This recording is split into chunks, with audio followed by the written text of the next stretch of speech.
아버님, 이제 연세도 많으신데 오래 살 필요 있어요? 산속 폐요양원 앞 며느리의 차가운 말이 새벽 공기를 갈랐습니다. 여기서 평생 살다 죽으세요. 그 말 한마디에 73살 윤병수의 가슴이 내려앉았습니다.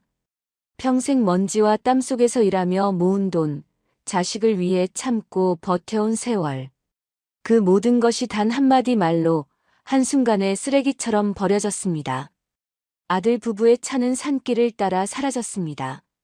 그때 홀로 남겨진 윤병수는 주머니에서 오래된 지갑을 꺼냈습니다. 그 지갑 속에는 아들 부부의 인생을 완전히 뒤집을 단 하나의 비밀이 들어 있었습니다. 그들은 어떤 대가를 치르게 될까요?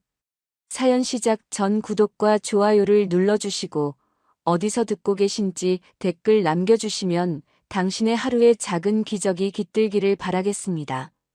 밤 11시가 넘은 시각이었습니다. 거실 테이블 위에는 요양원비 고지서가 펼쳐져 있었습니다. 서은영은 계산기를 두드리고 또 두드렸습니다. 손가락이 숫자 버튼을 누를 때마다 인상이 찌푸려졌습니다. 이마에 주름이 깊게 패였습니다. 한참을 계산하던 은영이 계산기를 탁 내려놓으며 한숨을 내쉬었습니다. 이 돈 그냥 불에 태우는 거랑 뭐가 달라요? 은영의 목소리에는 짜증이 가득했습니다. 소파에 늘어져 있던 남편 윤민주는 휴대폰 화면만 들여다보며 고개를 끄덕였습니다. 그러게 말이야. 매달 나가는 돈이 장난이 아니네. 민준도 아내의 말에 동조했습니다. 손가락으로 휴대폰을 만지작거리며 통장 잔고를 확인했습니다. 줄어드는 숫자만 보이는 통장이었습니다.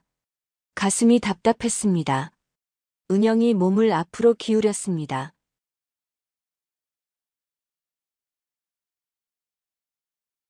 마치 누군가 엿들을까봐 조심하듯 목소리를 낮췄습니다. 아버님, 이제 연세도 많으신데 오래 살 필요 있어요? 민준의 손이 잠시 멈췄습니다. 심장이 쿵 내려앉는 기분이었습니다. 목구멍이 조여왔습니다. 하지만 머릿속에는 빚 독촉 전화가 떠올랐습니다. 밀린 대출 이자가 생각났습니다. 양심과 욕심 사이에서 마음이 흔들렸습니다. 은영은 눈 하나 깜빡이지 않고 결정타를 날렸습니다. 사람도 없는 산속 폐요양원 있잖아요. 거기다 두고 가면 아무도 몰라요. 그 말은 제안이 아니었습니다. 공모의 요구였습니다. 민준이 놀라서 고개를 들었습니다. 입술이 파르르 떨렸습니다. 이건 아니지 하는 생각이 머릿속을 스쳤습니다. 하지만 은영은 말을 멈추지 않았습니다. 아버님 기억도 흐릿하신데 누가 무슨 말을 믿겠어요. 민주는 반박하려고 입을 열었습니다. 그럴 순 없어라고 말하려 했습니다. 하지만 결국 아무 말도 하지 못한 채 입을 다물었습니다. 목구멍에서 말이 나오지 않았습니다. 양심이 찔렸지만 돈 걱정이 더 컸습니다. 대신 고개를 천천히 끄덕였습니다. 그 침묵과 고갯짓이 모든 걸 결정했습니다. 거실 시계 초침 소리만 똑딱똑딱 울렸습니다. 그 소리가 민준의 귓가에 유난히 크게 들렸습니다. 다음 날 새벽 해가 뜨기도 전이었습니다. 요양원에서 시아버지를 데려온 차는 조용히 산길을 올랐습니다. 새벽 안개가 앞 유리를 뿌옇게 가렸습니다. 와이퍼를 켜도 안개는 쉽게 거치지 않았습니다. 뒷좌석에는 윤병수가 앉아 있었습니다. 73의 나이, 등은 약간 굽었지만 눈빛만은 또렷했습니다. 차 안백미러에 뒷좌석 시아버지의 얼굴이 비쳤습니다. 민주는 그 얼굴을 보지 않으려고 애를 썼습니다. 가슴 한편이 무거웠습니다. 고개를 돌려 계속 앞만 응시했습니다. 핸들을 쥔 손에 힘이 잔뜩 들어가 있었습니다. 손가락 마디가 하얗게 변할 정도였습니다. 손바닥에는 땀이 배어 나왔습니다. 은영이 창밖을 보며 무심하게 말했습니다. 우리가 평생 떠안고 살 짐은 아니잖아요. 이제 각자 살자고요. 그 말은 차갑고 담담했습니다. 마치 날씨 이야기를 하듯 자연스러웠습니다. 민준은 작게 대답했습니다. 그래야지 뭐. 민준도 아내의 말에 동의했습니다. 돈 생각에 눈이 멀어 있었습니다. 시아버지가 뒷좌석에 계신다는 사실조차 잊은 듯 했습니다. 아니, 애써 외면하고 있었습니다. 좁은 산길을 따라 차가 올라갔습니다. 길 양옆으로는 키 큰 나무들이 빽빽하게 들어서 있었습니다. 가로등 하나 없는 어둠 속이었습니다. 내비게이션에서 기계음이 흘러나왔습니다. 목적지 근처입니다. 그 순간 민준의 손이 미세하게 떨렸습니다. 핸들이 약간 흔들렸습니다. 심장이 빠르게 뛰었습니다. 은영은 화장을 고치며 손거울을 들여다봤습니다. 립스틱을 다시 바르고 머리카락을 쓸어 넘겼습니다. 콤팩트를 딱 다듬며 작게 중얼거렸습니다. 이제 우리 인생 시작이네요. 뒷좌석의 시아버지는 그저 창밖만 바라보고 있었습니다. 안개 낀 산을 말없이 응시했습니다.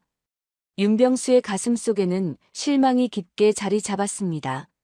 하지만 얼굴에는 어떤 표정도 드러내지 않았습니다. 그저 조용히 숨만 쉬고 있었습니다. 녹슨 철문이 삐걱거리며 열렸습니다. 폐요양원이었습니다. 간판은 반쯤 떨어져 한쪽으로 기울어져 있었습니다. 글씨는 대부분 지워져 알아볼 수가 없었습니다. 건물 안에서는 인기척 하나 없었습니다. 외벽에는 페인트가 벗겨져 시멘트가 드러나 있었고 깨진 유리창 사이로 먼지만 날렸습니다.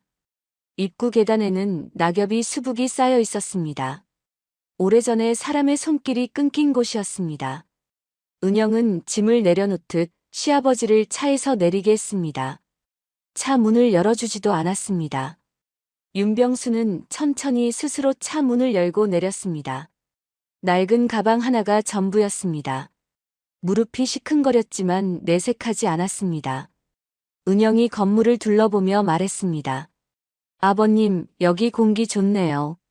남 눈치 안 보고 조용히 지내시기 딱이에요. 그 말에는 배려도 없었고 존중도 없었습니다. 민주는 시아버지를 쳐다보지도 않았습니다. 그저 핸들만 붙잡고 앞만 봤습니다. 가슴속 어딘가가 저려왔지만 애써 무시했습니다. 시동을 걸었습니다. 엔진 소리가 새벽 공기를 갈랐습니다. 차가 떠났습니다. 차 안에서 은영은 크게 안도의 한숨을 내쉬었습니다. 마치 무거운 짐을 내려놓은 사람처럼 어깨가 축 늘어졌습니다. 창문을 열어 바깥 공기를 들이마셨습니다. 민준도 표정이 한결 가벼워 보였습니다. 하지만 핸들을 쥔 손은 여전히 떨리고 있었습니다. 두 사람은 말없이 산길을 내려갔습니다. 홀로 남은 윤병수는 폐요양원 앞에 한참 서 있었습니다. 떠나가는 차의 뒷모습을 말없이 지켜봤습니다. 가슴속이 텅 빈 것 같았습니다. 평생 키운 자식이 이렇게 떠나는 모습을 보는 아버지의 마음이었습니다. 차의 먼지가 공중에 흩날렸습니다. 빨간 후미등이 점점 작아지다가 결국 안개 속으로 사라졌습니다. 그 먼지가 가라앉을 때까지 윤병수는 움직이지 않았습니다. 새벽 찬 공기가 뺨을 스쳤습니다. 그리고 낮게 중얼거렸습니다. 그래. 이게 네가 택한 길이구나. 그 목소리는 슬프지 않았습니다. 분노도 담겨 있지 않았습니다. 다만 담담했습니다. 마치 오래전부터 예상했던 일을 확인하는 사람의 목소리 같았습니다. 하지만 가슴 깊은 곳에서는 쓰라림이 밀려왔습니다. 평생 일해서 모은 것도, 자식 위에 살아온 세월도 이 순간 아무 의미가 없어 보였습니다. 새벽 안개 속에서 윤병수의 뒷모습은 외롭게 보였습니다. 하지만 그 등은 아직 꺾이지 않았습니다. 천천히 고개를 돌려 폐요양원 안으로 발걸음을 옮겼습니다. 천천히 고개를 돌려 폐요양원 안으로 발걸음을 옮겼습니다. 녹슨 철문을 밀고 들어서자 먼지 냄새가 코를 찔렀습니다. 윤병수는 한 걸음 한 걸음 조심스럽게 안으로 들어갔습니다. 무릎이 시큰거렸지만 참았습니다. 평생 현장에서 일하며 혹사시킨 몸이었습니다. 복도는 어둡고 음산했습니다. 벽지는 곰팡이가 피어 있었고 천장에서는 물이 뚝뚝 떨어졌습니다. 발을 디딜 때마다 바닥에서 삐걱거리는 소리가 났습니다. 윤병수는 한 병실 문을 열었습니다. 안에는 녹슨 침대 프레임 하나만 덩그러니 놓여 있었습니다. 벽에는 누군가 적어놓은 오래된 낙서가 보였습니다. 집에 가고 싶다라는 글씨였습니다. 그 글씨를 보는 순간 윤병수의 다리에 힘이 풀렸습니다. 벽에 손을 짚고 간신히 버텼습니다. 나도 집에 가고 싶은데 하는 생각이 들었습니다. 하지만 이제 돌아갈 집도 없었습니다. 자식이 버린 아비에게는 갈 곳이 없었습니다. 목구멍이 타들어가는 것 같았습니다. 바닥에는 깨진 약병 하나가 굴러다녔습니다. 윤병수는 낡은 의자에 주저앉았습니다. 지팡이가 바닥에 떨어져 딸그랑 소리를 냈습니다. 가슴속 깊은 곳에서 무언가 치밀어 올랐습니다. 분노였습니다. 슬픔이었습니다. 배신감이었습니다. 숨을 쉴 때마다 가슴이 찢어지는 것 같았습니다. 내가 뭘 잘못했나? 윤병수는 떨리는 목소리로 중얼거렸습니다. 손으로 얼굴을 감쌌습니다. 눈을 질끈 감았습니다. 지난 세월이 주마등처럼 스쳐 지나갔습니다. 아내가 아들을 낳던 날 산부인과 앞에서 밤새 기다렸던 기억이 났습니다.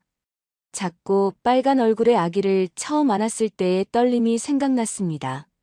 한겨울 새벽 4시, 영하의 날씨에도 현장에 나가 일했던 날들이 떠올랐습니다.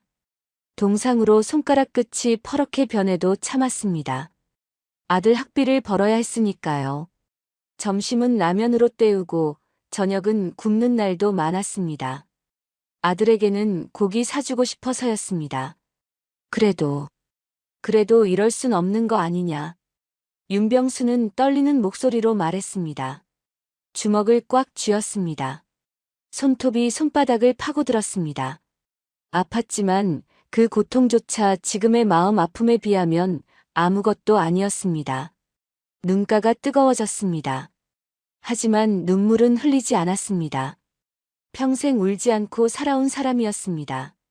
아내가 세상을 떠난 이후에 기억이 났습니다. 그때 민준이는 중학생이었습니다. 윤병수는 밥을 하고 빨래를 했습니다.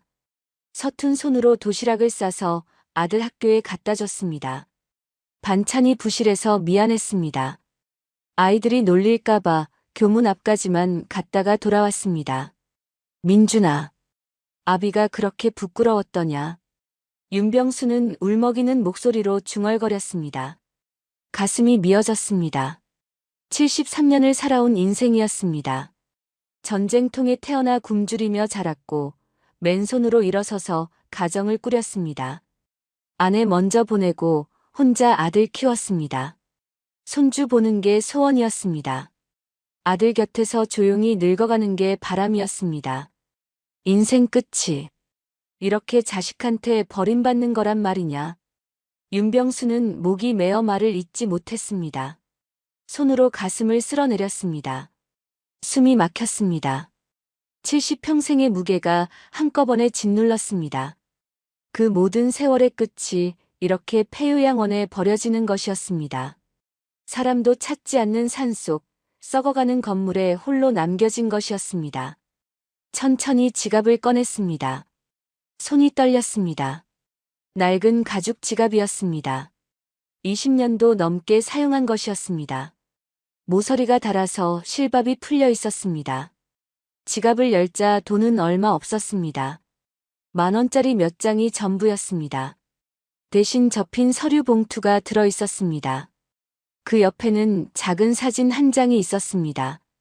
윤병수는 사진을 조심스럽게 꺼냈습니다. 사진 속에는 젊은 윤병수가 있었습니다. 30살쯤 되어 보이는 모습이었습니다.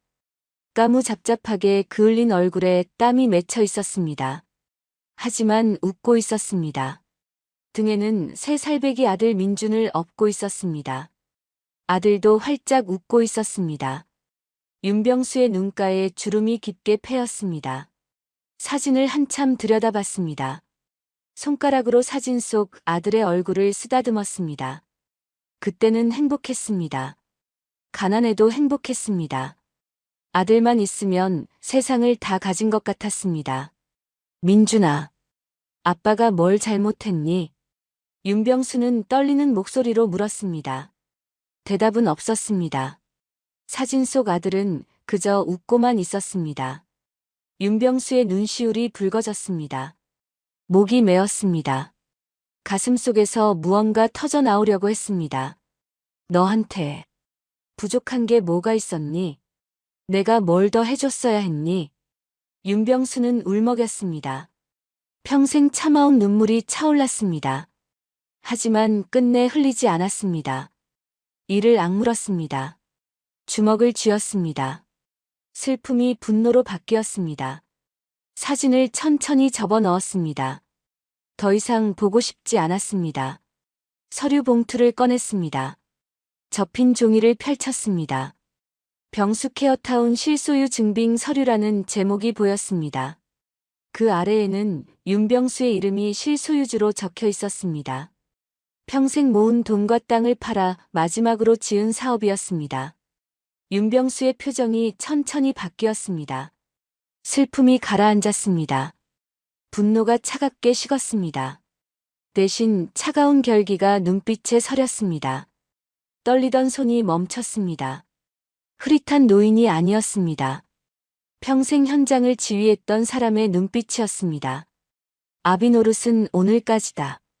윤병수는 낮게 말했습니다. 목소리에는 떨림이 없었습니다. 단호했습니다. 이제 더 이상 버림받은 아비가 아니었습니다. 자식을 시험하는 사람이 되기로 했습니다. 주머니에서 휴대전화를 꺼냈습니다. 낡은 폴더폰이었습니다. 전화번호를 눌렀습니다. 2번의 신호음 후 전화가 연결됐습니다. 이제 시작하지. 윤병수는 짧게 말했습니다. 전화 너머에서 알겠습니다. 회장님이라는 대답이 들렸습니다. 윤병수는 전화를 끊었습니다. 서류를 다시 조심스럽게 접었습니다. 지갑에 넣었습니다. 그리고 혼잣말처럼 중얼거렸습니다. 네가 선택할 기회는 줬다. 천천히 일어섰습니다. 무릎이 시큰거렸습니다. 지팡이를 짚고 창가로 걸어갔습니다. 새벽 안개가 걷히고 있었습니다. 산 너머로 해가 떠오르고 있었습니다. 새로운 하루가 시작되고 있었습니다. 윤병수는 창밖을 바라보며 작게 한숨을 내쉬었습니다. 가슴 한편이 여전히 무거웠습니다. 하지만 이제 뒤돌아보지 않기로 했습니다. 산길을 내려가던 차 안은 조용했습니다. 민주는 핸들을 쥔 채 앞만 응시했습니다. 표정은 한결 가벼워 보였습니다. 옆자리의 은영은 창밖을 보며 가볍게 콧노래를 흥얼거렸습니다. 마치 짐을 내려놓은 사람처럼 편안해 보였습니다. 이제 병수 케어타운 계약건만 잘 마무리하면 되겠네요. 은영이 만족스러운 표정으로 말했습니다. 민주는 고개를 끄덕였습니다. 병수 케어타운은 도심 재개발 지역에 들어선 대형 요양복지 단지였습니다. 민준의 회사가 석 달째 공을 들이던 계약건이었습니다. 계약만 성사되면 수억 원의 수익이 보장되어 있었습니다. 그 계약 성사되면 빚도 다 갚고 제대로 된 집으로 이사 가는 거예요. 은영이 기대에 찬 목소리로 말했습니다. 민준도 입가에 미소를 지었습니다. 그 돈이면 모든 게 해결될 것 같았습니다. 그때 민준의 휴대전화가 울렸습니다. 낯선 번호였습니다. 민준은 잠시 망설이다가 전화를 받았습니다. 핸들을 쥔 한 손으로 휴대전화를 귀에 댔습니다. 여보세요? 전화 너머에서 차분하고 냉정한 목소리가 흘러나왔습니다. 윤병수 회장님의 대리인입니다. 민준의 손이 떨렸습니다. 핸들이 약간 흔들렸습니다. 윤병수라는 이름에 회장님이라는 단어가 붙었습니다. 무슨 말인지 이해가 되지 않았습니다. 심장이 빠르게 뛰기 시작했습니다. 지금부터 고객님 명의 자산은 전면 중단됩니다. 민준의 얼굴이 창백하게 변했습니다. 옆에서 웃고 있던 은영이 남편의 표정을 보고 웃음을 멈췄습니다. 몸을 앞으로 기울이며 민준을 쳐다봤습니다. 입술을 오므렸습니다. 병수케어타운의 실소유주는 윤병수 회장님이십니다. 그 말이 떨어지는 순간 민준은 급히 차를 세웠습니다. 급브레이크 소리가 났습니다. 은영이 앞으로 쏠렸다가 뒤로 튕겨났습니다. 안전벨트가 몸을 잡았습니다. 그게 무슨 말입니까? 병수케어타운이요? 민준의 목소리가 떨렸습니다. 온몸에 식은땀이 흘렀습니다. 전화 너머에서 차분한 대답이 돌아왔습니다. 아버님께서 직접 지시하셨습니다. 고객님과의 모든 계약건은 즉시 취소됩니다. 전화가 끊겼습니다. 민준은 휴대전화를 든 채 멍하니 앉아 있었습니다. 손이 부들부들 떨렸습니다. 머릿속이 하얗게 변했습니다. 병수케어타운의 병수가 아버지 이름? 은영이 당황한 표정으로 물었습니다. 무슨 소리예요? 병수케어타운이 왜 나와요? 은영의 목소리가 점점 커졌습니다. 하지만 민준은 대답하지 못했습니다. 입이 떨어지지 않았습니다. 목구멍이 막힌 것 같았습니다. 민준은 급히 차를 갓길 휴게소에 세웠습니다. 차에서 내렸습니다. 다리에 힘이 풀려 차체에 기대어 섰습니다. 손으로 얼굴을 감쌌습니다. 병수케어타운. 윤병수. 아버지. 모든 게 연결됐습니다. 병수케어타운은 민준 회사의 가장 큰 계약건이었습니다. 석 달 전부터 공을 들였던 프로젝트였습니다. 그런데 그 회사의 실소유주가 아버지였다니요. 민준은 한 번도 생각해 본 적이 없었습니다. 단지 병수라는 이름이 흔한 이름이라고만 생각했습니다. 은영은 차 안에 남아 남편의 휴대전화를 집어들었습니다. 모바일 뱅킹 앱을 열었습니다. 비밀번호는 알고 있었습니다. 화면을 확인하는 순간 은영의 얼굴이 일그러졌습니다. 화면에 큰 글씨로 계좌 일시정지라는 문구가 떠 있었습니다. 뭐야, 이게 뭐야? 은영이 비명을 질렀습니다.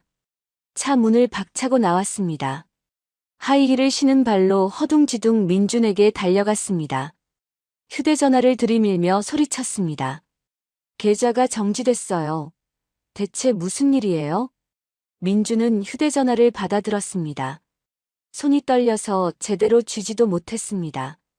화면을 확인했습니다. 정말로 계좌가 정지되어 있었습니다. 회사 계좌도 개인 계좌도 모두 막혀 있었습니다. 이럴 수가 없는데. 민준은 중얼거렸습니다. 하지만 그것은 후회가 아니었습니다. 당황이었습니다. 분노였습니다. 아버지가 이럴 수가 있어? 하는 생각이 들었습니다. 은영이 민준의 팔을 붙잡고 흔들었습니다. 대체 무슨 일이냐고요? 설명 좀 해봐요. 민준은 휴대전화를 천천히 내렸습니다. 멍하니 앞을 바라봤습니다. 입술이 바짝 말랐습니다. 천천히 말했습니다. 아버지가 병수케어타운 주인이었어. 그 말에 은영이 눈을 크게 떴습니다. 입이 떡 벌어졌습니다. 뭐라고요? 시아버님이 그 회사 주인이요? 은영의 목소리가 떨렸습니다. 하지만 그것도 후회가 아니었습니다. 놀라움이었습니다. 충격이었습니다. 그리고 곧 분노로 바뀌었습니다. 그럼 왜 진작 말씀 안 하셨어요? 우리가 얼마나 고생했는데. 은영이 소리쳤습니다. 민준도 고개를 끄덕였습니다. 그랬습니다. 아버지는 왜 말하지 않았을까요? 낡은 옷만 입고 작은 방에 살면서요. 마치 가난한 척 연기한 것 같았습니다. 우리를 시험한 거예요? 은영이 날카로운 목소리로 말했습니다. 민준은 대답하지 않았습니다. 하지만 머릿속으로는 생각했습니다. 그렇다면 너무 심하잖아. 민준의 휴대전화가 다시 울렸습니다. 이번에는 회사 거래처였습니다. 민준은 떨리는 손으로 전화를 받았습니다. 장 대표님, 병수케어타운 쪽에서 연락이 왔는데요. 계약이 전면 취소됐다고 합니다. 민준의 얼굴이 더 창백해졌습니다. 전화를 끊었습니다. 이어서 또 다른 전화가 왔습니다. 다른 거래처였습니다. 같은 내용이었습니다. 계약 취소. 민주는 주저앉을 뻔했습니다. 차체를 붙잡고 간신히 버텼습니다. 가슴이 철렁 내려앉았습니다. 식은땀이 등을 타고 흘렀습니다. 하지만 그의 머릿속에는 후회보다 다른 생각이 먼저 들었습니다. 아버지가 이렇게까지 할 수 있어? 그래도 자식인데. 민주는 분했습니다. 억울했습니다. 물론 아버지를 폐요양원에 두고 온 것은 잘못이었습니다. 하지만 그렇다고 이렇게까지 할 수 있나요? 회사를 망하게 하고 계좌를 막고 모든 걸 무너뜨릴 수 있나요? 은영도 같은 생각이었습니다. 그녀는 분노에 찬 목소리로 말했습니다. 이건 너무 심한 거 아니에요? 아무리 그래도 이럴 수가 있어요? 민주는 고개를 끄덕였습니다. 두 사람은 아직 깨닫지 못했습니다. 자신들이 무엇을 잘못했는지를요. 단지 아버지가 너무 심하게 나온다고만 생각했습니다. 민주는 휴대전화를 꺼내 아버지에게 전화를 걸려고 했습니다. 하지만 번호를 누르다 말고 멈췄습니다. 무슨 말을 해야 할지 몰랐습니다. 왜 이러세요? 라고 물어야 할까요? 너무 심하다고 따져야 할까요? 산 너머에서 해가 떠올랐습니다. 새로운 하루가 시작되었습니다. 하지만 민준 부부에게는 모든 것이 무너지는 순간이었습니다. 평생 쌓아온 것들이 한순간에 무너졌습니다. 그리고 그들은 아직도 자신들의 잘못을 깨닫지 못했습니다. 정신을 차린 민주는 급히 핸들을 잡았습니다. 차를 돌렸습니다. 다시 산길로 올라가기 시작했습니다. 은영이 놀라서 물었습니다. 어디 가요? 민주는 대답하지 않았습니다. 그저 악셀을 밟았습니다. 아버지를 찾아야 했습니다. 이야기를 해야 했습니다. 오해를 풀어야 했습니다. 병숙 헤어타운이 아버지 거라면 우리가 다시 잘 해드리면 되잖아. 민준의 머릿속에는 그 생각뿐이었습니다. 차는 좁은 산길을 빠르게 올라갔습니다. 구불구불한 길을 돌 때마다 타이어가 끼익 소리를 냈습니다. 은영은 손잡이를 꽉 붙잡았습니다. 얼굴이 창백했습니다. 천천히 가요. 위험해요. 은영이 소리쳤지만 민주는 듣지 않았습니다. 오직 한 가지 생각뿐이었습니다. 아버지를 만나야 해. 다시 잘하면 돼. 폐요양원에 도착했습니다. 차를 급히 세웠습니다. 민주는 차에서 뛰어내렸습니다. 녹슨 철문을 밀고 들어갔습니다. 삐걱거리는 소리가 크게 울렸습니다. 아버지, 아버지. 민주는 크게 소리쳤습니다. 목소리가 텅 빈 건물 안에서 메아리 쳤습니다. 하지만 대답은 없었습니다. 민주는 복도를 뛰어갔습니다. 방마다 문을 열어봤습니다. 모두 비어 있었습니다. 아까 아버지를 두고 왔던 병실로 갔습니다. 문을 박차고 열었습니다. 안은 텅 비어 있었습니다. 침대도 치워져 있었습니다. 아버지의 흔적은 어디에도 없었습니다. 마치 처음부터 아무도 없었던 것처럼요. 민주는 가슴이 철렁 내려앉았습니다. 무릎에 힘이 풀렸습니다. 바닥을 내려다봤습니다. 그때 뭔가 눈에 들어왔습니다. 낡은 군용 손목시계였습니다. 먼지 쌓인 바닥에 놓여 있었습니다. 민주는 손목시계를 집어들었습니다. 손이 떨렸습니다.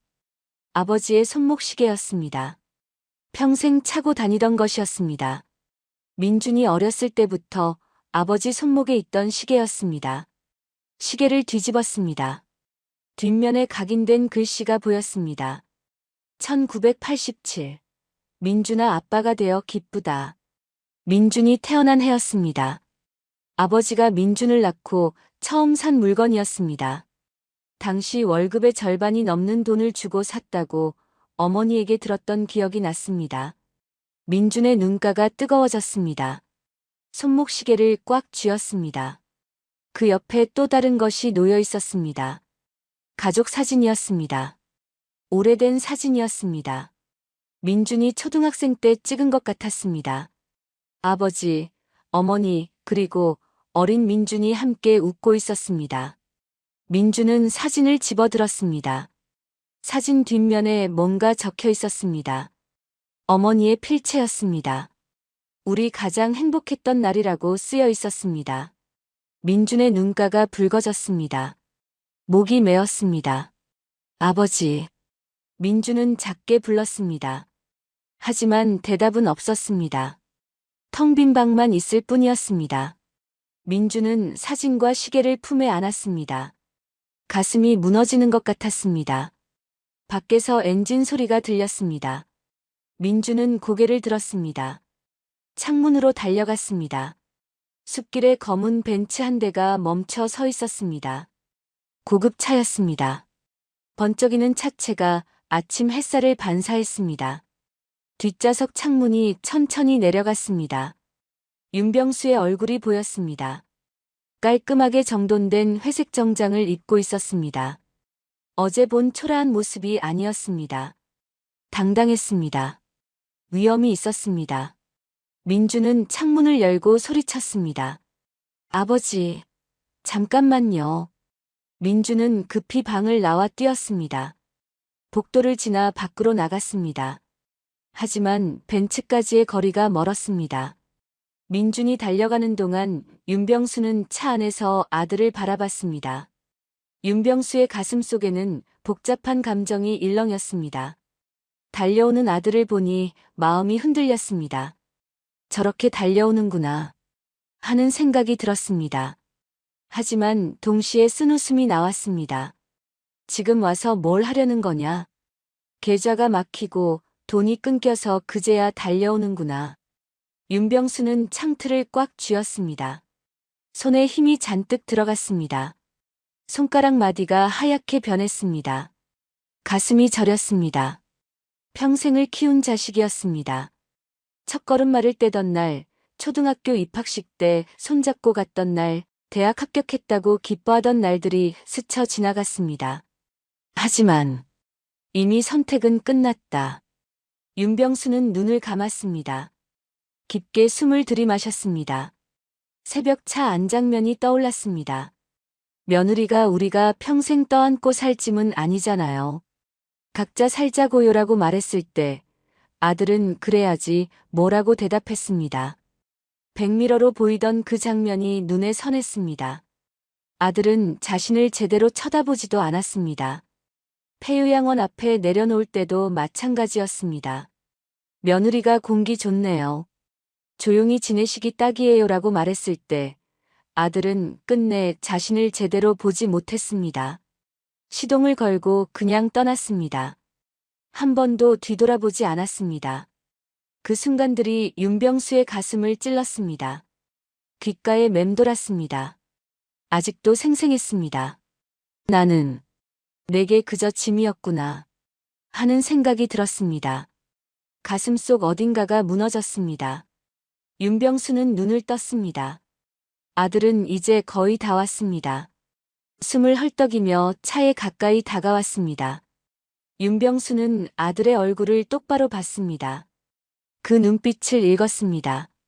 아버지, 오해해요. 다시 잘할게요. 그런 눈빛이었습니다. 윤병수의 가슴이 무너지는 것 같았습니다. 아직도 모르는구나. 네가 뭘 잘못했는지. 슬픔이 밀려왔습니다. 하지만 그 슬픔을 꾹 눌렀습니다. 이제 아버지가 아니라 시험관이었습니다. 아들이 스스로 깨닫게 해야 했습니다. 윤병수는 마음을 굳게 먹었습니다. 표정을 차갑게 만들었습니다. 창문 너머로 아들을 내려다봤습니다. 차분하게 그러나 단호하게 말했습니다. 나는 더 이상 내 아버지가 아니다. 그 말을 하는 순간 윤병수의 가슴이 찢어졌습니다. 목구멍이 막혔습니다. 하지만 표정은 흔들리지 않았습니다. 평생 현장에서 단련된 얼굴이었습니다. 민준이 멈춰 섰습니다. 얼굴이 창백해졌습니다. 입을 떨며 말하려고 했지만 말이 나오지 않는 것 같았습니다. 윤병수는 기사에게 고개를 끄덕였습니다. 벤츠가 천천히 움직이기 시작했습니다. 민준이 차를 향해 손을 뻗었습니다. 아버지, 아버지. 민준의 목소리가 들렸습니다. 윤병수는 뒤를 돌아보지 않았습니다. 하지만 백미러로 아들의 모습이 보였습니다. 차를 쫓아 뛰는 아들이었습니다. 숨을 헐떡이며 손을 뻗는 모습이었습니다. 윤병수의 손이 부들부들 떨렸습니다. 창틀을 더욱 세게 쥐었습니다. 손톱이 손바닥을 파고들었습니다. 아팠지만 그 고통조차 지금의 마음 아픔에 비하면 아무것도 아니었습니다. 이게 맞는 거다. 이게 아비가 할 수 있는 마지막이다. 윤병수는 마음속으로 되뇌었습니다. 하지만 가슴속 어딘가에서 무언가 무너지는 소리가 들렸습니다. 평생을 키운 자식을 이렇게 떠나보낸다는 게 이렇게 아픈 일인지 몰랐습니다. 벤츠는 속도를 냈습니다. 점점 멀어졌습니다. 백미러 속 아들의 모습이 점점 작아졌습니다. 결국 안개 속으로 사라졌습니다. 윤병수는 눈을 감았습니다. 눈가가 뜨거워졌습니다. 하지만 눈물은 흘리지 않았습니다. 평생 울지 않고 살아온 사람이었습니다. 민준아, 돈이 아니라 사람이 되는 법을 배워라. 그게 아비가 줄 수 있는 진짜 유산이다. 윤병수는 마음속으로 아들에게 말했습니다. 차는 산길을 내려갔습니다. 아침 햇살이 창문으로 비쳐 들어왔습니다. 하지만 윤병수의 가슴속은 여전히 어두웠습니다. 자식과의 이별이 이렇게 아픈 일인지 몰랐습니다. 하지만 돌아설 수는 없었습니다. 시험은 이제 시작일 뿐이었습니다. 민준 부부는 집으로 돌아왔습니다. 아니, 정확히는 집이라고 부를 수도 없는 곳이었습니다. 며칠 전 월세를 내지 못해 쫓겨난 아파트 대신 급히 구한 반지하 방이었습니다. 짐도 제대로 옮기지 못한 상태였습니다. 좁은 계단을 내려가 반지하 문을 열었습니다. 습한 냄새가 코를 찔렀습니다. 곰팡이 냄새였습니다. 창문은 반쯤 땅속에 묻혀 있었습니다. 창밖으로는 사람들의 발만 보였습니다. 지나가는 사람들의 구두, 운동화, 하이힐만 보이는 시점이었습니다. 은영이 방 안을 둘러보며 주저앉았습니다. 이게 말이 돼? 울먹이는 목소리였습니다. 민주는 대답하지 않았습니다.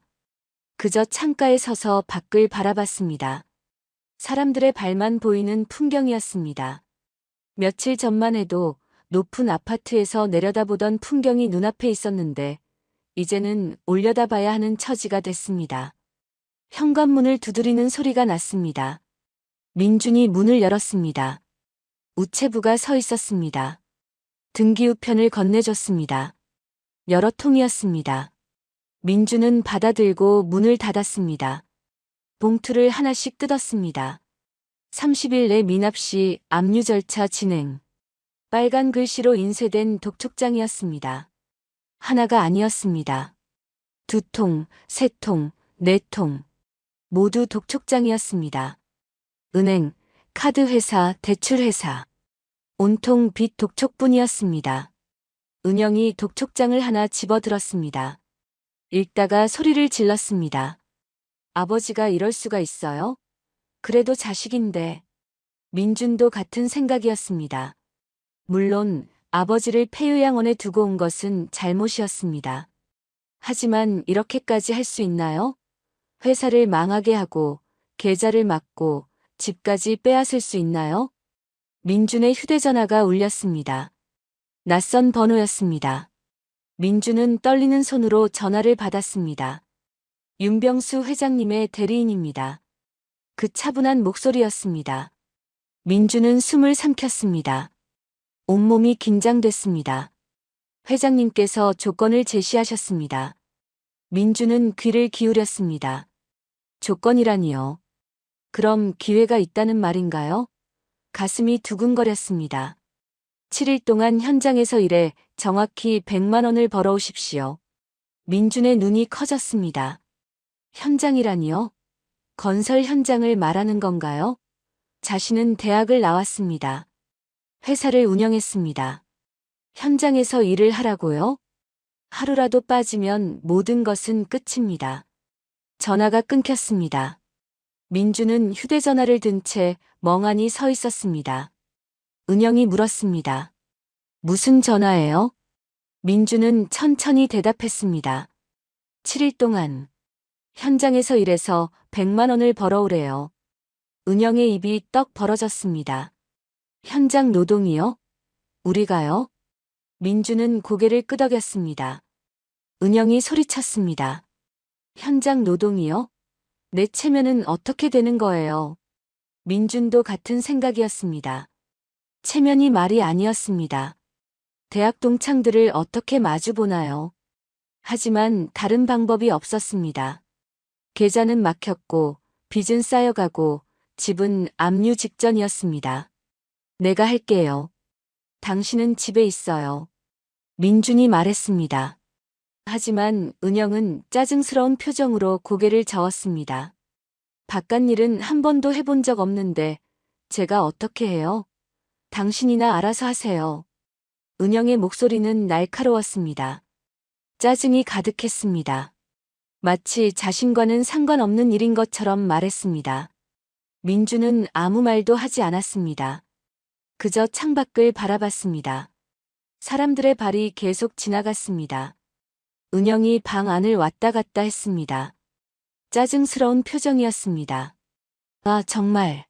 이게 무슨 일이야? 그러다가 갑자기 멈춰 섰습니다.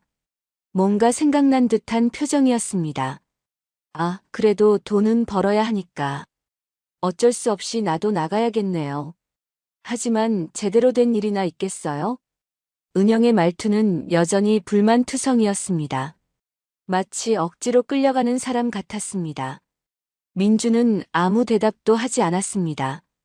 그저 창밖만 바라봤습니다. 머릿속이 복잡했습니다. 이게 내 인생인가 하는 생각이 들었습니다.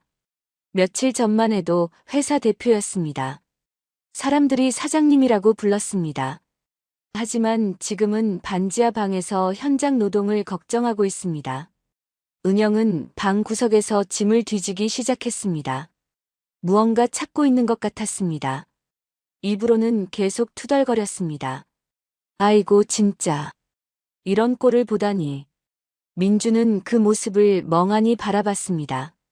아내는 여전히 자신들의 잘못을 깨닫지 못하고 있었습니다. 같은 시각 윤병수는 병수 케어타운 본사 회장실에 앉아 있었습니다. 넓은 사무실이었습니다. 통유리창 너머로 도심이 한눈에 내려다 보였습니다. 책상 위에는 서류가 가지런히 놓여 있었습니다. 윤병수는 창밖을 바라봤습니다. 높은 곳에서 내려다보는 풍경이었습니다. 하지만 마음은 편치 않았습니다. 아들 생각이 났습니다. 지금쯤 조건을 전달받았을 겁니다.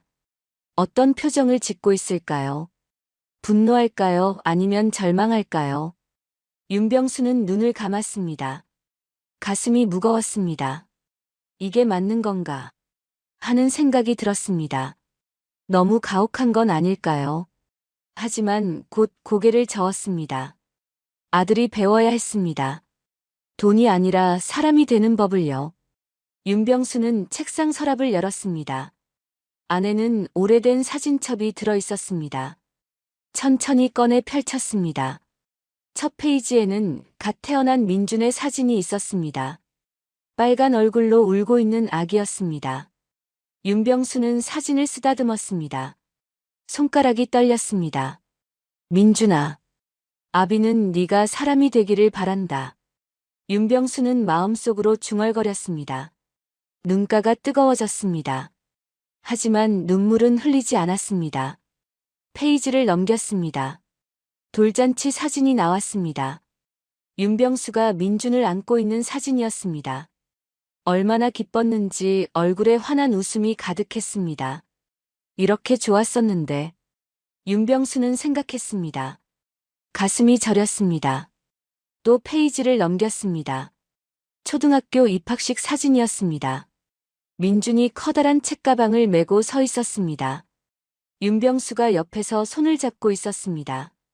그날도 윤병수는 현장 일을 쉬고 학교에 갔었습니다. 하루 일당을 포기하고서요. 윤병수는 사진첩을 천천히 닫았습니다. 더 이상 볼 수가 없었습니다. 가슴이 너무 아팠습니다. 다시 서랍에 넣었습니다. 창밖을 바라봤습니다. 저 멀리 어딘가에 아들이 있을 겁니다. 반지하 방에서 절망하고 있을 아들이요. 윤병수는 깊게 한숨을 내쉬었습니다. 주먹을 꽉 쥐었습니다. 마음을 다잡았습니다. 흔들리지 마라. 이게 마지막 기회다. 스스로에게 다짐했습니다. 7일입니다. 단 7일만 지켜보는 겁니다. 아들이 어떤 선택을 하는지, 어떻게 변하는지를요. 만약 아들이 진심으로 깨닫는다면 그때는 용서할 수도 있을 겁니다. 하지만 만약 여전히 돈만 밝힌다면 윤병수는 더 이상 생각하고 싶지 않았습니다. 창밖 하늘은 점점 어두워지고 있었습니다. 저녁이 다가오고 있었습니다. 내일부터 아들의 시험이 시작될 겁니다. 윤병수는 눈을 감고 깊게 숨을 들이마셨습니다. 가슴속 통증을 참았습니다. 아버지의 마음이 이렇게 아픈 줄 몰랐습니다. 다음 날 새벽 5시 민준의 휴대전화 알람이 울렸습니다. 민준은 잠에서 깼습니다. 몸이 무거웠습니다. 한숨도 제대로 자지 못한 밤이었습니다. 옆에서 은영도 인상을 찌푸리며 일어났습니다. 이렇게 일찍 일어나야 해요? 은영이 투덜거렸습니다. 민준은 대답하지 않았습니다. 세면대로 가서 찬물로 얼굴을 씻었습니다. 거울 속 자신의 얼굴이 낯설었습니다. 며칠 사이 눈 밑에 다크서클이 생겼습니다. 현장 입구에 도착했습니다. 아침 6시였습니다. 벌써 많은 사람들이 모여 있었습니다. 작업복을 입은 노동자들이었습니다. 민준과 은영은 사무실로 들어갔습니다. 감독자가 낡은 작업복을 내밀었습니다. 이거 입고 나오세요. 안전모도 꼭 쓰고요.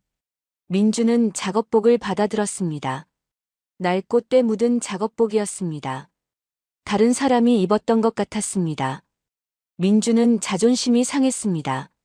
하지만 어쩔 수 없이 갈아입었습니다. 현장에 배치됐습니다. 첫 작업은 자재 옮기기였습니다. 무거운 철근을 옮겨야 했습니다. 민준이 철근을 들어 올리려고 했습니다. 생각보다 훨씬 무거웠습니다. 허리가 휘청거렸습니다. 30분도 안 돼 온몸에 땀이 흥건히 젖었습니다. 손바닥에 물집이 잡히기 시작했습니다. 따가웠습니다. 옆에서 나이 든 노동자가 다가왔습니다. 60대 중반쯤 되어 보였습니다. 얼굴은 햇볕에 그을려 검었고 손은 굳은 살로 가득했습니다. 그가 민준 옆에서 묵묵히 일하기 시작했습니다. 잠시 후 조용히 말을 건넸습니다. 처음이시죠? 천천히 하세요. 노동은 부끄러운 게 아닙니다. 그러더니 물 한 병을 건네줬습니다. 민준은 받아들었습니다. 목이 말랐습니다. 물을 마셨습니다. 시원했습니다. 민준은 작게 고개를 숙여 인사했습니다. 은영은 10분도 안 돼 화장실로 사라졌습니다. 몸이 안 좋아서요. 핑계를 댔습니다. 30분이 지나도 돌아오지 않았습니다. 감독자가 수첩에 뭔가 적었습니다. 민준은 혼자 2사람 몫의 일을 해야 했습니다. 점심시간이 됐습니다. 컨테이너 식당에서 도시락이 나왔습니다. 밥에 김치, 계란말이, 멸치볶음이 전부였습니다. 민준은 도시락을 받아들고 자리에 앉았습니다. 손이 떨렸습니다. 물집이 터져서 손바닥이 따가웠습니다. 아침에 물을 건넸던 노동자가 옆에 앉았습니다. 민준을 보며 작은 미소를 지었습니다. 제 아들도 대학 나왔어요. 근데 일은 손으로 하는 게 제일 정직합니다. 담담한 목소리였습니다. 민준은 처음으로 제대로 귀를 기울였습니다. 그의 말에는 거짓이 없었습니다. 진심이 담겨 있었습니다. 은영은 도시락을 보더니 얼굴을 찌푸렸습니다. 이런 거 못 먹어요. 투덜거리며 거의 먹지 않았습니다. 옆에서 다른 노동자들이 수군거리는 소리가 들렸습니다. 민준은 고개를 숙였습니다. 부끄러웠습니다. 이틀째 되던 날 오후였습니다. 현장에 고급 승용차 한 대가 들어왔습니다. 번쩍이는 검은색 세단이었습니다. 차에서 양복 입은 남자가 내렸습니다. 민준의 얼굴이 굳었습니다. 옛 동료 정태수였습니다. 정태수가 현장을 둘러보다가 민준을 발견했습니다. 눈이 커졌습니다. 그러더니 크게 웃었습니다. 야, 윤민준? 진짜 너 맞아? 큰 소리였습니다. 주변 노동자들이 쳐다봤습니다. 정태수가 민준에게 다가왔습니다. 손가락으로 가리키며 말했습니다. 사업하다가 완전히 망했다더니 소문이 진짜였네. 여기까지 떨어질 줄은 몰랐다. 에휴, 인생 한순간이구나. 큰 소리로 조롱했습니다. 주변 노동자들이 수군거렸습니다. 민준은 고개를 숙였습니다.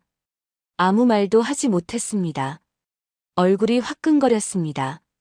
수치심이 밀려왔습니다. 그때 옆에 있던 나이든 노동자 김철수가 일어섰습니다.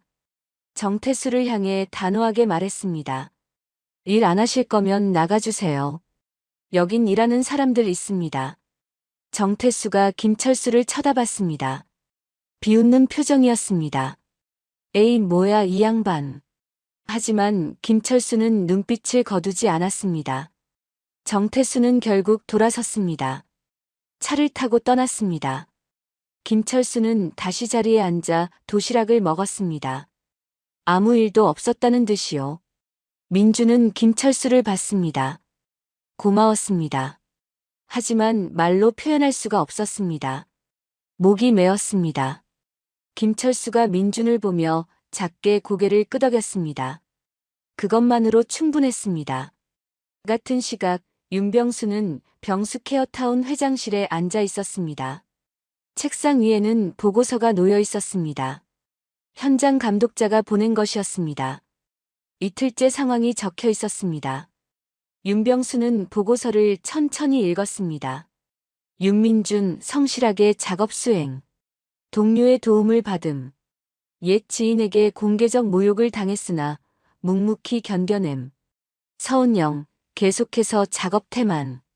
윤병수는 보고서를 내려놓았습니다. 한숨을 내쉬었습니다. 공개적 모욕이라는 문구가 눈에 밟혔습니다. 아들이 얼마나 창피했을까요? 얼마나 수치스러웠을까요? 윤병수는 창밖을 바라봤습니다. 저 멀리 현장이 보였습니다. 가슴이 아팠습니다. 민준아, 힘들지. 하지만 이게 배움의 과정이었습니다. 세상이 얼마나 냉정한지, 추락이 얼마나 가혹한지 알아야 했습니다. 윤병수는 책상 서랍을 열었습니다.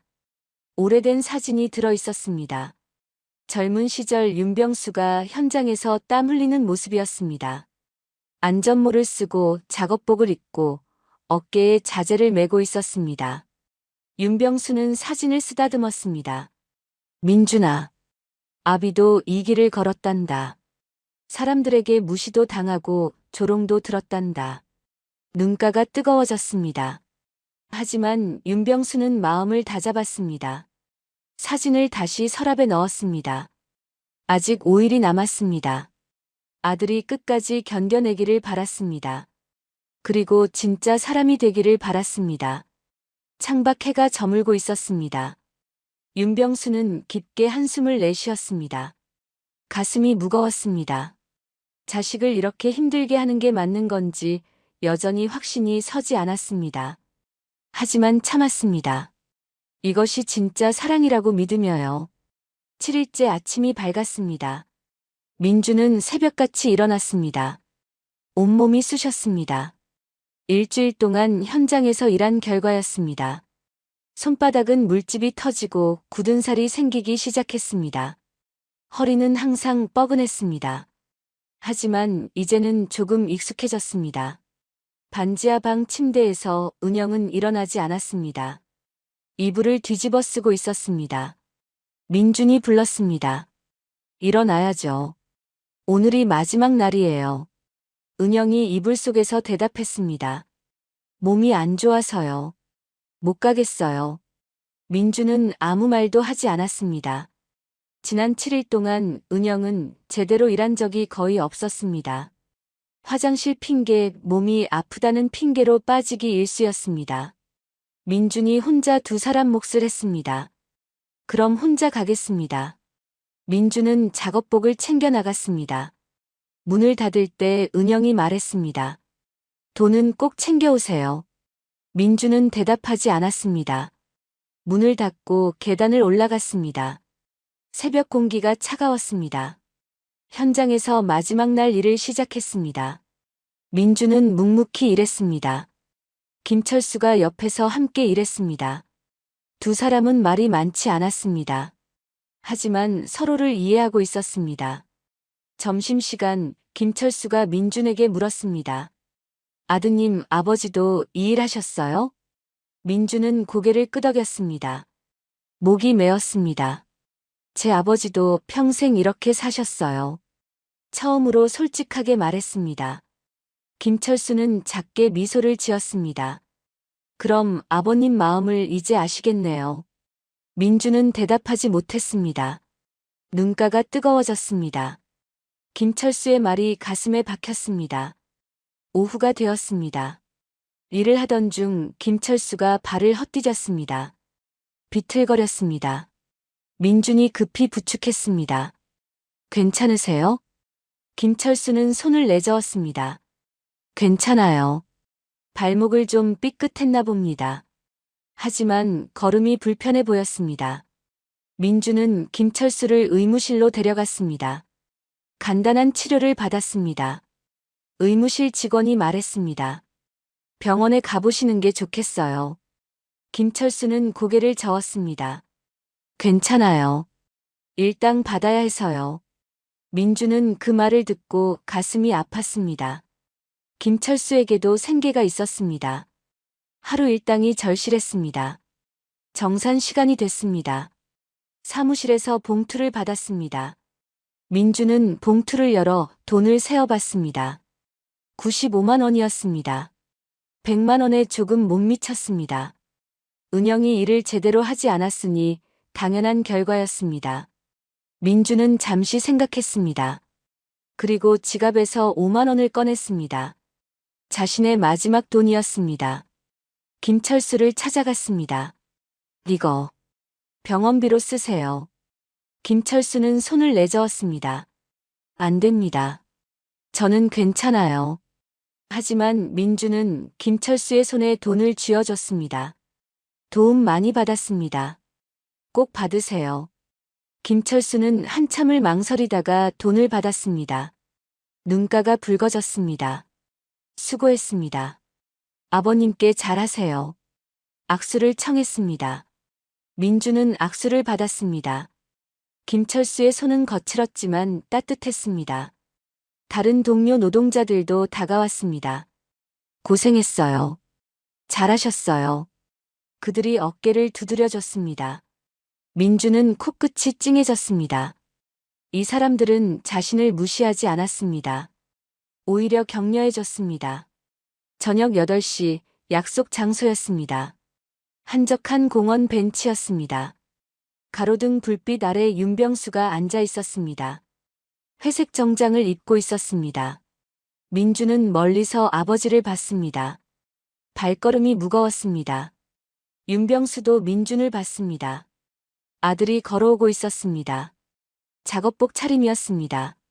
걸음걸이가 달라져 있었습니다. 일주일 전보다 어깨가 처져 있었습니다. 하지만 눈빛은 조금 달라 보였습니다. 윤병수의 가슴이 뛰었습니다. 일주일 내내 보고서로만 아들의 소식을 들었습니다. 하지만 직접 보는 것은 달랐습니다. 아들은 확실히 변해 있었습니다. 민준이 벤치 앞에 섰습니다. 윤병수는 아들을 올려다봤습니다. 민준의 손이 눈에 들어왔습니다. 물집이 터지고 상처가 난 손이었습니다. 윤병수의 가슴이 저렸습니다. 자신의 젊은 시절 손과 똑같았습니다. 민준은 조심스럽게 돈 봉투를 꺼냈습니다. 떨리는 손으로 내밀었습니다. 윤병수는 봉투를 받지 않았습니다. 그저 바라만 봤습니다. 95만 원입니다. 100만 원에 조금 못 미칩니다. 민준의 목소리가 떨렸습니다. 고개를 숙였습니다. 김철수 씨가 일하다 다치셨습니다. 병원비가 필요하셨어요. 그래서 5만 원을 드렸습니다. 민준은 말을 이었습니다. 죄송합니다. 부족합니다. 윤병수는 아무 말도 하지 않았습니다. 그저 아들을 바라봤습니다. 가슴속 무언가가 뜨거워졌습니다. 동료를 도왔구나. 돈보다 사람을 선택했구나. 윤병수는 천천히 돈 봉투를 벤치 옆에 내려놓았습니다. 얼마를 가져왔는지는 중요하지 않다. 윤병수가 말했습니다. 목소리는 차분했지만 떨림이 있었습니다. 나는 네가 어떤 방식으로 벌었는지를 봤다. 민준이 고개를 들었습니다. 아버지를 봤습니다. 윤병수의 눈가가 붉어져 있었습니다. 하지만 눈물은 흘리지 않았습니다. 윤병수는 민준의 손을 봤습니다. 상처투성이 손이었습니다. 평생 그렇게 살았던 자신의 손이었습니다. 가슴속 무언가가 무너지는 것 같았습니다. 민준아, 이제 알겠니? 아비가 어떻게 살았는지. 윤병수는 마음속으로 물었습니다. 민준의 눈에서 눈물이 흘렀습니다. 뚝뚝. 눈물이 땅에 떨어졌습니다. 아버지, 죄송합니다. 민준이 울먹였습니다. 목소리가 떨렸습니다.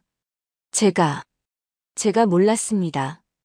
윤병수는 손을 들어 민준의 어깨에 올렸습니다. 가볍게 한번 두드렸습니다. 그것만으로도 충분했습니다. 윤병수의 눈가도 뜨거워졌습니다. 평생 참아온 눈물이 차올랐습니다. 민준아, 사람이 되는 법을 배웠구나. 윤병수는 생각했습니다. 일주일이 길었습니다. 매일 밤 보고서를 받을 때마다 가슴이 아팠습니다. 하지만 참았습니다. 그리고 지금 아들은 달라져 있었습니다. 윤병수는 아들의 어깨를 한 번 더 두드렸습니다. 그리고 조용히 말했습니다. 아직 끝이 아니다. 민준은 고개를 끄덕였습니다. 윤병수는 천천히 일어섰습니다. 민준도 일어섰습니다. 두 사람은 마주 섰습니다. 가로등 불빛 아래 아버지와 아들이 서 있었습니다. 말은 없었지만 마음은 통하고 있었습니다. 민준은 반지하 방으로 돌아왔습니다. 밤 9시가 넘은 시각이었습니다. 몸은 지쳤지만 마음은 묘하게 가벼웠습니다. 아버지의 어깨를 두드리던 손길이 아직도 느껴졌습니다. 방문을 열고 들어섰습니다. 은영은 침대에 앉아 화장을 고치고 있었습니다. 립스틱을 바르고 있었습니다. 민준을 보더니 말했습니다. 친구 만나러 나갔다 올게요. 가방을 들고 나갔습니다. 민준은 대답하지 않았습니다. 문이 닫히는 소리가 들렸습니다. 민준은 침대 끝에 앉았습니다. 온몸이 쑤셨습니다. 한참을 쉬고 있다가 일어났습니다. 씻으려고 화장실로 갔습니다. 샤워를 마치고 나왔습니다. 옷을 갈아입으려고 서랍장을 열었습니다. 그때였습니다. 서랍 깊숙한 곳에 낯선 서류철이 보였습니다. 평소에는 보이지 않던 것이었습니다. 은영이 급하게 나가느라 제대로 숨기지 못한 것 같았습니다. 민준은 처음에는 무심코 지나치려 했습니다. 하지만 서류철 표지에 적힌 글씨가 눈에 들어왔습니다. 병수 케어타운이라는 단어였습니다. 민준의 손이 멈췄습니다. 서류철을 꺼냈습니다. 표지를 자세히 봤습니다. 병수 케어타운 부지 이전 계획안이라고 적혀 있었습니다. 민준의 심장이 빠르게 뛰기 시작했습니다. 서류철을 펼쳤습니다. 첫 페이지에는 윤병수 회장 자산 현황이라는 제목이 있었습니다. 민준의 눈이 커졌습니다. 손으로 입을 막았습니다. 아버지의 자산 내역이 적혀 있었습니다. 부동산, 주식, 현금까지 수백억 원대였습니다. 민준은 무릎에 힘이 풀렸습니다. 바닥에 주저앉았습니다. 아버지가 이렇게 많은 걸 가지고 계셨어. 하지만 더 충격적인 것은 그 다음이었습니다. 페이지를 넘겼습니다. 박성호 전무와 은영의 만남 기록이 나왔습니다. 날짜가 적혀 있었습니다. 민준과 은영이 처음 만난 날보다 2주 앞선 날짜였습니다. 민준의 손이 부들부들 떨렸습니다. 다음 페이지를 넘겼습니다. 메모가 적혀 있었습니다. 타겟 윤민준 목표 결혼 통한 법정 상속인 지위 확보. 민준의 머릿속이 하얗게 변했습니다. 숨이 막혔습니다. 다음 페이지를 계속 넘겼습니다. 사진이 나왔습니다. 결혼 전 박성호와 은영이 함께 찍은 사진이었습니다.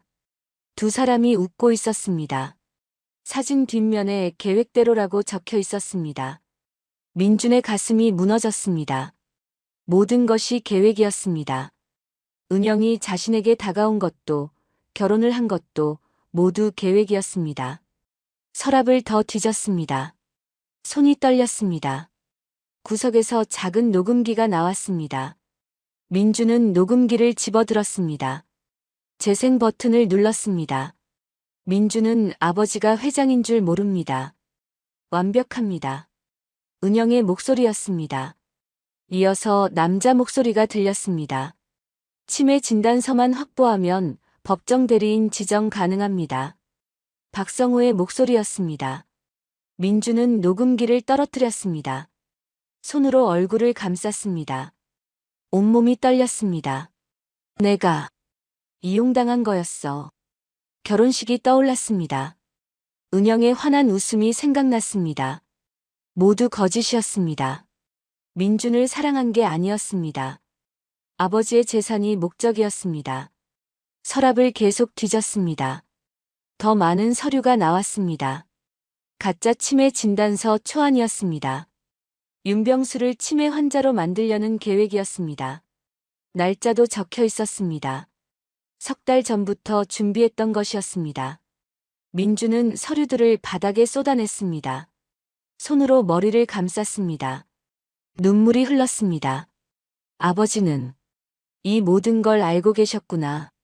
민주는 휴대전화를 꺼냈습니다. 떨리는 손으로 아버지에게 전화를 걸었습니다. 두 번의 신호음 후 연결됐습니다.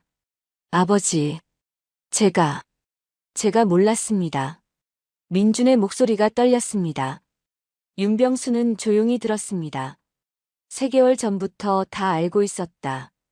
윤병수가 차분하게 말했습니다. 민준의 가슴이 철렁 내려앉았습니다. 네가 직접 막을 기회 줬지만 침묵택했지. 그 말이 가슴에 박혔습니다. 민준은 울음을 터뜨렸습니다. 제가 눈이 멀었습니다. 은영한테 속고 권력과 돈 욕심에 눈이 멀어서.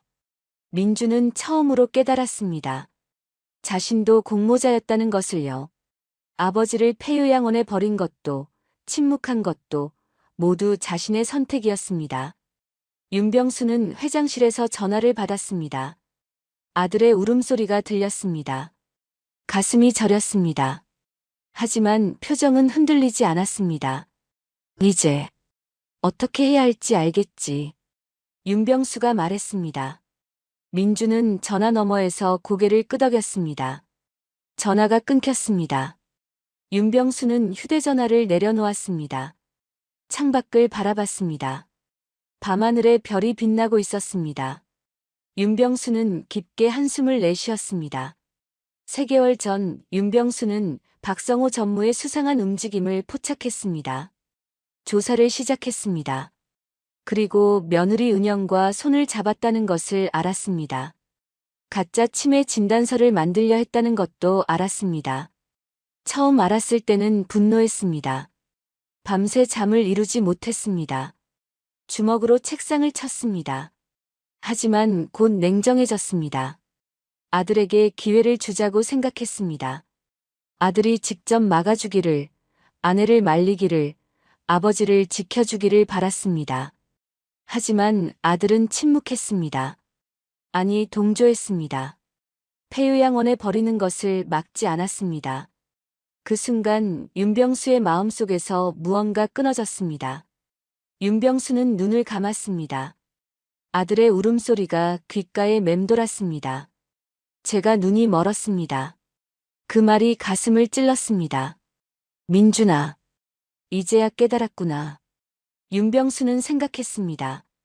아들은 이제 알았습니다. 자신이 무엇을 잘못했는지를요. 누구에게 이용당했는지를요. 무엇을 잃었는지를요. 윤병수는 책상 서랍을 열었습니다. 민준의 어린 시절 사진이 들어 있었습니다. 윤병수를 꼭 안고 웃고 있는 사진이었습니다. 윤병수는 사진을 쓰다듬었습니다. 눈가가 뜨거워졌습니다.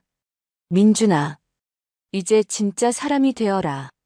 윤병수는 마음속으로 말했습니다. 사진을 다시 서랍에 넣었습니다. 일어섰습니다. 창밖을 바라봤습니다. 이제 마지막 단계가 남았습니다. 배신자들을 심판하는 일이었습니다. 그리고 아들이 직접 그 일을 해야 했습니다. 윤병수는 깊게 숨을 들이마셨습니다. 가슴이 무거웠습니다. 하지만 이제 거의 다 왔습니다. 아들이 진짜 사람이 되는 길의 끝이 보였습니다. 다음 날 아침, 민주는 일찍 일어났습니다. 은영은 아직 자고 있었습니다. 민주는 조용히 서류철을 챙겼습니다. 가방에 넣었습니다. 그리고 밖으로 나갔습니다. 지하철을 타고 경찰서로 향했습니다. 손에 든 가방이 무거웠습니다. 하지만 마음은 결연했습니다. 해야 할 일입니다. 민주는 스스로에게 다짐했습니다. 경찰서에 도착했습니다. 민원실로 들어갔습니다. 서류철을 꺼내 책상 위에 놓았습니다. 담당 형사가 서류를 확인했습니다. 눈이 커졌습니다. 이게 사실입니까? 민주는 고개를 끄덕였습니다. 네. 제 아내와 박성호 전무가 제 아버지 재산을 노리고 공모했습니다. 목소리는 떨렸지만 단호했습니다. 형사는 서류를 꼼꼼히 살펴봤습니다. 사진, 문자 메시지, 계획서. 모두 증거였습니다.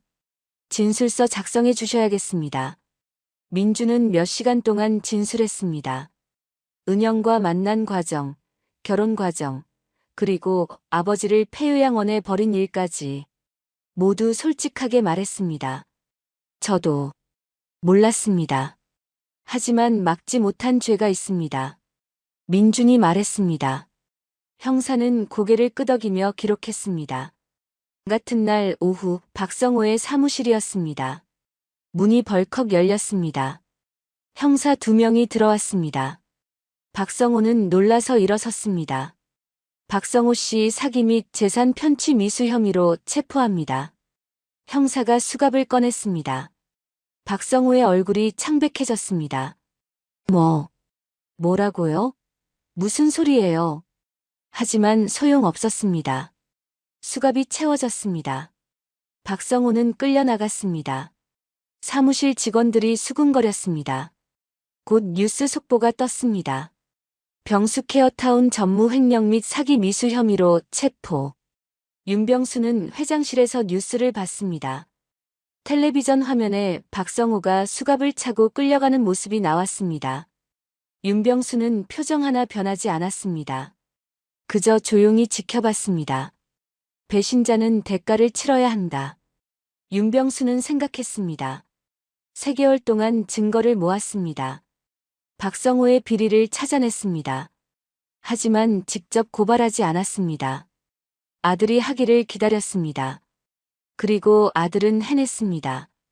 윤병수는 창밖을 바라봤습니다. 가슴이 벅찼습니다. 민준아, 잘했다. 눈가가 뜨거워졌습니다. 아들이 스스로 옳은 선택을 했습니다. 저녁 무렵 반지하 방이었습니다.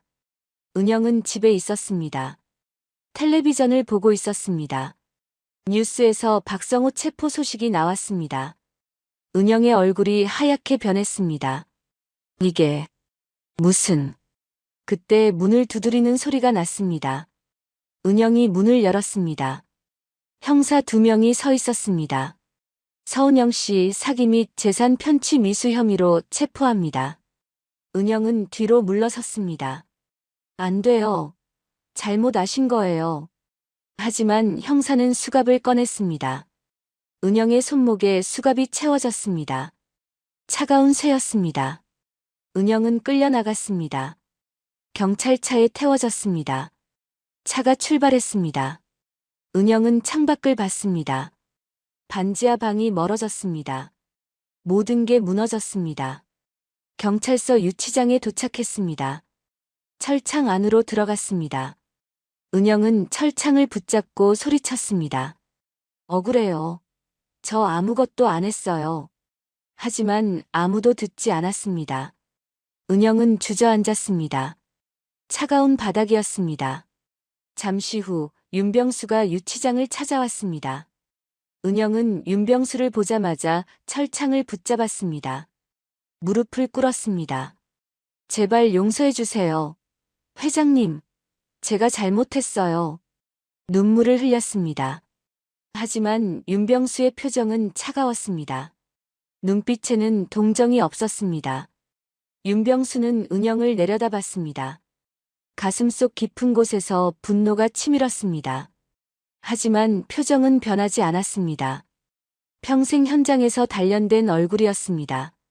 내 아들 이용하고 나버리라 부추긴 게 당신이요. 윤병수가 낮게 말했습니다. 목소리는 차분했지만 무거웠습니다. 법의 심판 받으시오. 윤병수는 돌아섰습니다. 은영이 소리쳤습니다. 민준아, 우리 부부였잖아. 날 좀 도와줘. 복도에서 민준이 나타났습니다. 은영은 손을 뻗었습니다. 하지만 민준은 차갑게 말했습니다. 이혼 서류 이미 제출했습니다. 냉정한 목소리였습니다. 은영의 얼굴이 일그러졌습니다. 당신도 같이 아버님 버렸잖아. 은영이 소리쳤습니다. 민준은 고개를 끄덕였습니다. 맞습니다. 저도 죄가 있습니다. 막지 못한 죄가 있습니다. 민준이 말했습니다. 하지만 당신은 처음부터 계획한 범죄자입니다. 민준은 돌아섰습니다. 은영의 울부짖는 소리가 뒤에서 들렸습니다. 하지만 민준은 뒤돌아보지 않았습니다. 복도에서 윤병수와 민준이 마주 섰습니다. 민준은 아버지 앞에서 무릎을 꿇었습니다. 용서해 주십시오. 제가 눈 멀었습니다. 윤병수는 한참을 침묵했습니다. 아들의 머리를 내려다봤습니다. 가슴이 터질 것 같았습니다. 기쁨과 슬픔이 뒤섞였습니다. 아들이 스스로 잘못을 인정했습니다. 배신자를 고발했습니다. 민준아, 이제 진짜 사람이 되어가는구나. 윤병수는 생각했습니다. 눈가가 뜨거워졌습니다. 평생 참아온 눈물이 차올랐습니다. 일어나라. 윤병수가 말했습니다. 목소리가 떨렸습니다. 하지만 민준은 계속 무릎을 꿇고 있었습니다. 윤병수는 손을 내밀었습니다. 민준의 팔을 잡았습니다. 천천히 일으켰습니다. 두 사람은 마주 섰습니다. 윤병수는 아들의 어깨에 손을 올렸습니다. 아무 말도 하지 않았습니다. 하지만 그것만으로 충분했습니다. 윤병수의 눈가가 붉어졌습니다. 입술을 꽉 깨물었습니다. 평생 울지 않고 살아온 사람이었습니다. 하지만 지금은 눈물이 차올랐습니다. 그래도 흘리지 않았습니다. 그저 아들의 어깨를 꽉 쥐었습니다. 민준아, 얼마나 고생했니? 얼마나 힘들었니? 윤병수는 마음속으로 물었습니다. 길고 긴 시험이었습니다. 아들은 바닥까지 떨어졌습니다. 현장에서 땀 흘렸습니다. 공개적으로 모욕당했습니다. 배신당했습니다. 하지만 그 과정에서 진짜 사람이 되는 법을 배웠습니다. 윤병수는 아들을 가슴에 안았습니다. 민준도 아버지를 껴안았습니다. 두 사람은 한참을 그렇게 있었습니다. 말은 없었지만 마음은 통하고 있었습니다. 두 사람은 경찰서를 나왔습니다. 밖에는 석양이 지고 있었습니다. 붉은 노을이 하늘을 물들이고 있었습니다. 윤병수와 민준은 나란히 걸었습니다. 이제 됐다. 윤병수가 조용히 말했습니다. 민준은 아버지를 봤습니다. 윤병수는 작은 미소를 지었습니다. 74년 인생에서 가장 편안한 미소였습니다. 아버지, 감사합니다. 민준이 말했습니다. 목이 메었습니다. 윤병수는 고개를 끄덕였습니다. 두 사람은 석양을 향해 걸어갔습니다. 길고 긴 시험이 끝났습니다. 이제 새로운 시작이었습니다. 1년이 흘렀습니다. 계절이 4번 바뀌었습니다. 봄이 다시 찾아왔습니다. 병수케어타운 건설 현장에는 새로운 건물이 올라가고 있었습니다. 높은 크레인이 움직이고 노동자들이 분주히 일하고 있었습니다. 현장 사무실 문이 열렸습니다. 작업복을 입은 민준이 나왔습니다. 안전모를 쓰고 있었습니다.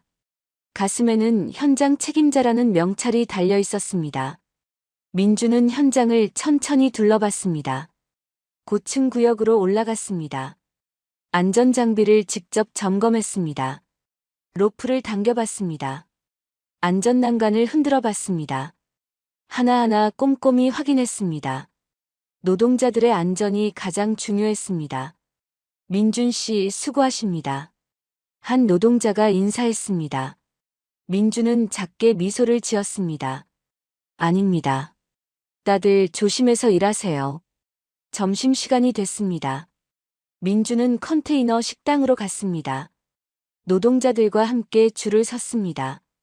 도시락을 받았습니다. 한 테이블에 앉았습니다. 김철수가 옆에 앉았습니다. 1년 전 그 노동자였습니다. 지금도 같은 현장에서 일하고 있었습니다. 두 사람은 도시락을 먹으며 이야기를 나눴습니다.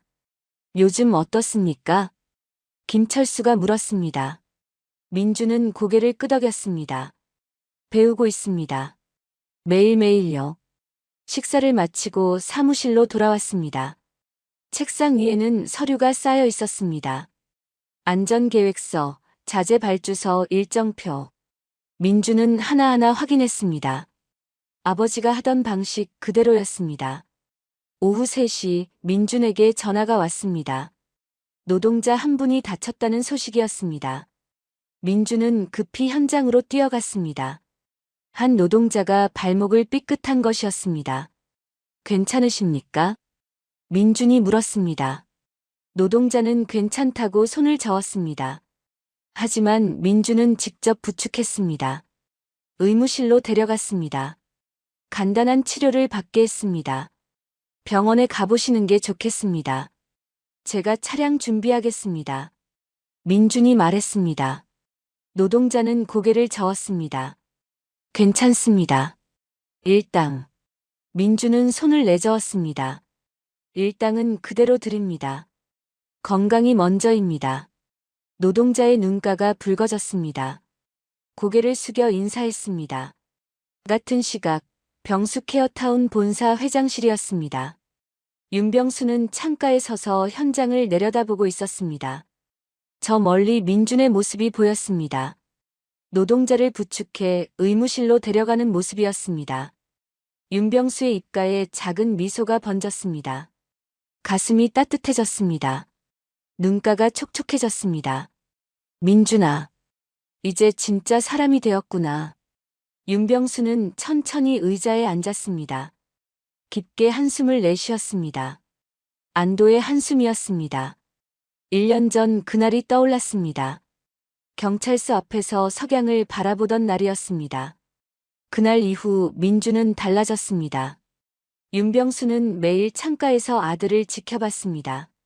새벽같이 출근하는 모습, 노동자들과 함께 일하는 모습, 안전을 점검하는 모습, 모두 지켜봤습니다. 하루도 빠짐없이요. 처음에는 서툴렀습니다. 실수도 많았습니다. 하지만 포기하지 않았습니다. 매일 배웠습니다. 노동자들에게 물어봤습니다. 김철수에게 조언을 구했습니다. 윤병수는 그 모습을 보며 울컥했습니다. 가슴이 벅찼습니다. 이게 진짜 유산이다. 윤병수는 생각했습니다. 돈이 아니라 사람이 되는 법이었습니다. 그것을 아들에게 물려준 겁니다. 며칠 전 일이 생각났습니다. 노동자들의 부당한 임금 문제가 발생했습니다. 민준은 직접 나섰습니다. 업체와 협상했습니다. 노동자들의 권리를 지켰습니다. 제가 직접 처리하겠습니다. 민준이 말했을 때 윤병수는 창가에서 지켜봤습니다. 눈가가 뜨거워졌습니다. 주먹을 꽉 쥐었습니다. 기뻤습니다. 자랑스러웠습니다. 윤병수는 책상 서랍을 열었습니다. 민준의 어린 시절 사진이 들어 있었습니다. 3살 때 사진이었습니다. 윤병수의 등에 엎여 웃고 있는 사진이었습니다. 윤병수는 사진을 쓰다듬었습니다. 손가락이 떨렸습니다. 민준아, 아비가 바랐던 게 이거였단다. 눈물이 차올랐습니다. 평생 참아온 눈물이었습니다. 돈이 아니라 사람이 되는 법이었단다. 윤병수는 마음속으로 아들에게 말했습니다. 가슴이 벅찼습니다. 74년 인생에서 가장 행복한 순간이었습니다. 아들이 돌아왔습니다. 진짜 사람이 되어 돌아왔습니다. 해가 저물었습니다. 퇴근 시간이었습니다. 민주는 현장을 마지막으로 한 바퀴 돌았습니다. 안전 점검을 했습니다. 모든 게 정리된 것을 확인했습니다. 사무실로 돌아와 안전 계획을 작성했습니다. 내일 일정을 점검했습니다. 아버지가 하던 방식 그대로였습니다. 꼼꼼하고 세심했습니다. 현장을 나섰습니다. 본사 건물이 보였습니다. 윤병수가 창가에 서 있는 모습이 보였습니다. 민주는 손을 들어 인사했습니다. 윤병수도 손을 들어 답했습니다. 민주는 현장 벤치에 앉았습니다. 잠시 쉬었습니다. 석양이 지고 있었습니다. 붉은 노을이 하늘을 물들이고 있었습니다. 윤병수가 현장으로 내려왔습니다. 천천히 걸어왔습니다.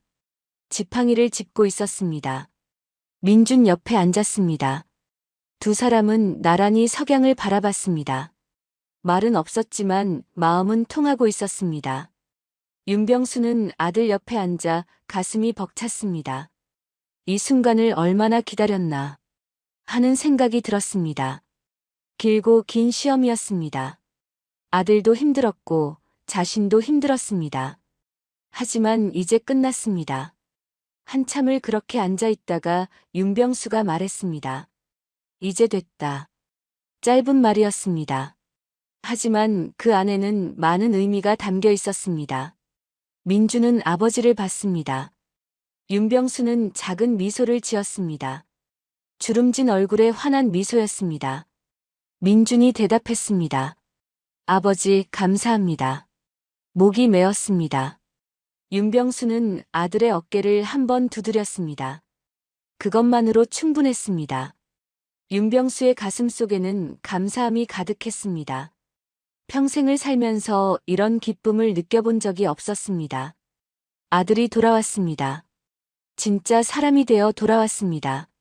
민준아, 이제 아비는 편히 눈 감을 수 있겠다. 윤병수는 마음속으로 말했습니다. 눈가가 뜨거워졌습니다.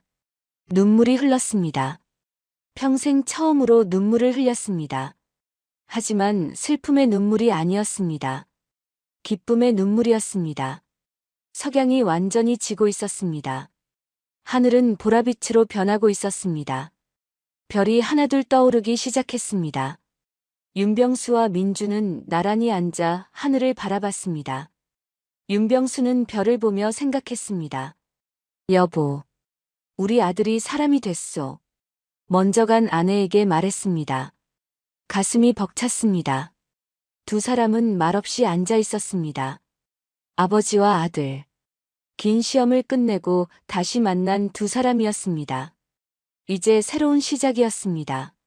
함께 걸어갈 길이었습니다. 진짜 유산은 사람이 되는 법이었습니다.